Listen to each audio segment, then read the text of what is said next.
Binaril at pinagtataga ang tatlong lalaki dito sa Hamindan, Capiz. Isa sa kanila ang nakaligtas. Ano ang investigasyon ng ating Hamindan Municipal Police Station? Patay ang dalawa at nakatakas naman ang isa matapos na pagtatagain at pagbabarilin ang mga lalaking ito sa isang farm sa Sitio Lanutan, Barangay Lapas, Bayan ng Hamindan sa Capiz. Pinawian ng buhay ang mga biktimang sina Rodel Catalan na taga Masbate at Dindo Jorlin Tubong Himamaylan, Negros Occidental. Nakaligtas naman ang biktimang si Archie Jorlin Tubong Himamaylan, Negros Occidental matapos ito makatakas at makahingi ng tulong. Ayon kay Police Lieutenant Jobert de los Reyes, hepe ng Hamindan Municipal Police Station, pag-aalauna ng madaling araw ay nakatanggap sila ng ulat na may nangyari umanong pananaga sa Barangay Lapas sa nasabing bayan. May nangyaring hacking incident and as well as ng shooting incident doon sa may Barangay Lapas sa Hamindan, Capiz. 12:50 ng umaga, may natanggap tayong report galing kay Kagawad Ronalyn Zonyo na merong hacking incident doon sa barangay nila. Sa salaysay ni Kagawad Elena Castro ng nasabing barangay, isang tawag ang kanyang natanggap na may sugatang lalaki na dinala sa bahay ng isa sa kanilang mga barangay health workers. Nakabaton ako sang tawag halin sa amon niya sekretary si Mierna Liaban, 12:28. Ano sang gabi nang ang hambal na sa akon magtawag ako sang DRR. Ay way ako kasabalo nga ang ginatawagan nga kinanglan sang PTB binuno. Gindala dira sa may balay sang BHW bala namon sir. Diyan gindala sang isa man ka tawo nga nagbulig sa iya kay dito sa nagpangayo sang bulig. Nagtawag liwat ang amon nga sekretary 12:35 nga naghambal siya nga may ara pa nga duha nga ginlabo. Agad namang rumisponde ang mga kapulisan at mga opisyal ng barangay.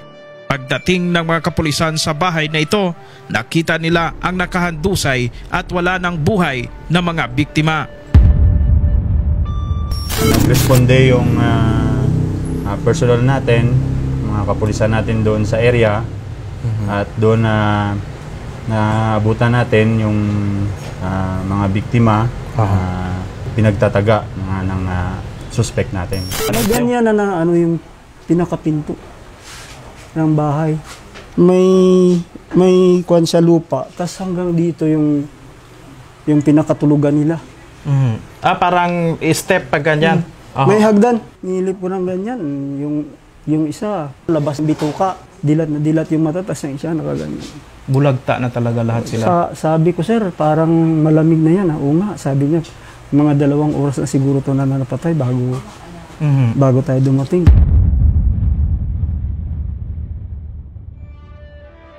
Ayon kay Kagawad Rolando Lapides, nagkainuman umano ang biktima at ang suspect ilang oras bago mangyari ang insidente. Kasi sa aming narinig po ay nag-inuman daw po sila nung medyo maaga pa. Patapos ang inuman ay natulog na ang mga biktima. Ang mahimbing na ang tulog ng mga ito ay dito na pinagtataga ng suspect ang tatlo. Tulog na po siguro yung tatlo. Tapos sinamantala niyang tulog, sa kanya pinasok yung bahay. Kaya hindi nakapanlaban. Nagising ang biktimang si Archie at napansin ang mga nangyayari. Nang makakuha ng pagkakataon ay tumakas ito sa pamamagitan ng pagtalon mula sa bintana. Paano po nakatakas itong isa sa mga biktim na si Archie po? Tumalon daw po siya sa bintana at tumakbo kaya hindi siya naabutan ng suspect. Naglakad pa raw ito hanggang sa makahingi ng tulong sa pinakamalapit na bahay upang magtago mula sa suspect na humahabol sa kanya. Nung nakatalon siya sa bahay, doon sa kapitbahay nila nanghingi ng tulong na tulungan muna ako. May sugat ako, saka hinahabol pa ako nung kwan. Suspect? Oo, nung suspect. Dito sa bandang baba ng bahay ng tumulong sa kanya doon sa Domiritso para hindi siya mahabol. Saka humingi ng tulong. Yung pinakabahay na yun ang nagtulong sa kanya. Tabing kalsada mismo, sir, at saka may street light. Siyempre, ilang na din siya doon kasi kalsada na yun. Yung isa na yun na nakatalon, kung hindi tumalon sa bintana yun, patay din siya kasi natutulog ka ba naman eh. Hindi ka naman na mag-ano ako ng armas kasi baka may inaway mamaya. Kasi kasamahan din nila yun. Ito na nabanggit ni Archie na isang alias Tatang ang gumawa nito sa kanila. Ang iya mga sugid sa akon, sir, nga gingkadtuan sila sang suspek. Sino ining suspect? Ang suspek nga ginhala na si Tatang ang iya hayo. Tatang lang. Kamit lang sang suspect. O, namit lang naging sir. Agad naman na tinugis ng otoridad ang sospek na tubong Himamaylan Negros Occidental at nahuli sa mabundok na bahagi ng Barangay San Jose sa nasabi ring bayan. Nagkasa tayo ng hot pursuit operation against sa suspect dahil sa coordination natin sa ating mga friendly forces, ating mga CAFGO or patrol base na nasa paligid at sa ating kapulisan sa ibang municipality. Meron tayong doon na naka-augment na police officers, second Capiz Police Provincial Company. Nagkatanggap tayo ng information na yung suspect is nakita doon sa Barangay San Jose, Amindan, Capiz, at yung pursuing team is nag-proceed doon sa area at doon natin na-aresto yung suspect. Yung suspect natin is hindi taga dito o stranger siya dito sa lugar natin sa Municipality of Hamindan. Opo. Kaya siguro medyo nahirapan siyang alamin kung saan papunta yung mga daan o daanan, yung mga highway. Kaya papunta siya doon sa bulubundukin na part ng mga barangay. Kaya doon, yung huli, napadpad siya sa Barangay San Jose, which is the boundary na po ng Municipality of Dumalag and Municipality of Hamindan. Sa investigasyon ng mga otoridad, lumalabas na bukod sa pananaga ay pinagbabaril din ang mga biktima.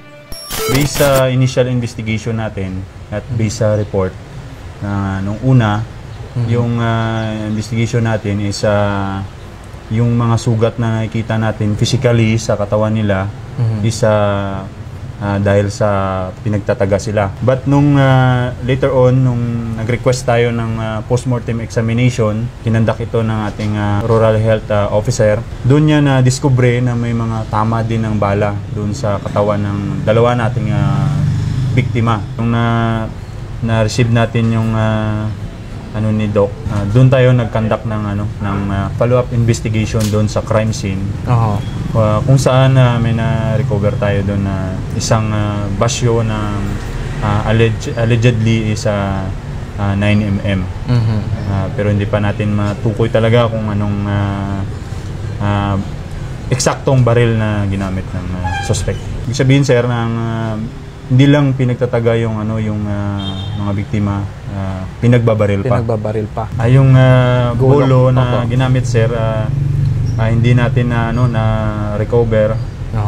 Wala sa posisyon ng suspect yung baril at ang itak na ginamit, but patuloy pa rin natin na nire-recover yung mga ginamit na weapon sa insidente. Request po tayo sa ating forensic unit na i-undergo natin para pen test itong suspect natin, sir. May nakita po kami doon na empty shell ng bala ng baril sa ilalim po ng bahay, na isang piraso po.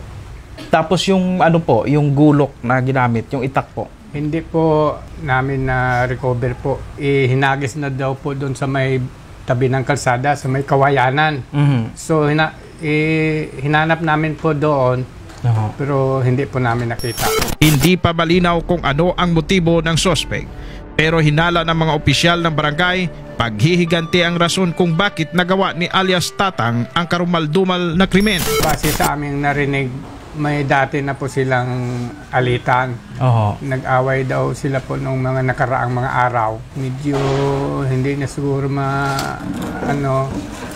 yung gumanti siya dahil yung mag-isa lang siya, tapos pinagtulungan daw siya nung mga tatlong kasamahan niya doon. Ano daw po ang pinag-aawayan nila? Hindi naman namin po makonfirm Kung ano talaga. dahilan. Opo. Basta nag-aaway lang sila. Basta nag-away daw po sila. Sa ngayon ay nasa kustodiya na ng mga otoridad ang sospek na si alias Tatang. Samantalang nagpapagaling naman sa pagamutan ang biktimang si Archie na nagtamo ng mga sugat sa tiyan, ulo at mga kamay. So far, medyo okay naman yung ano niya, yung sitwasyon. But siguro under observation pa ng ating mga doktor. Samantala, tiniyak naman ni Police Lieutenant De Los Reyes na magsasagawa sila ng malalimang investigasyon pang tuluyan ng mabigyang hustisya ang mga biktima.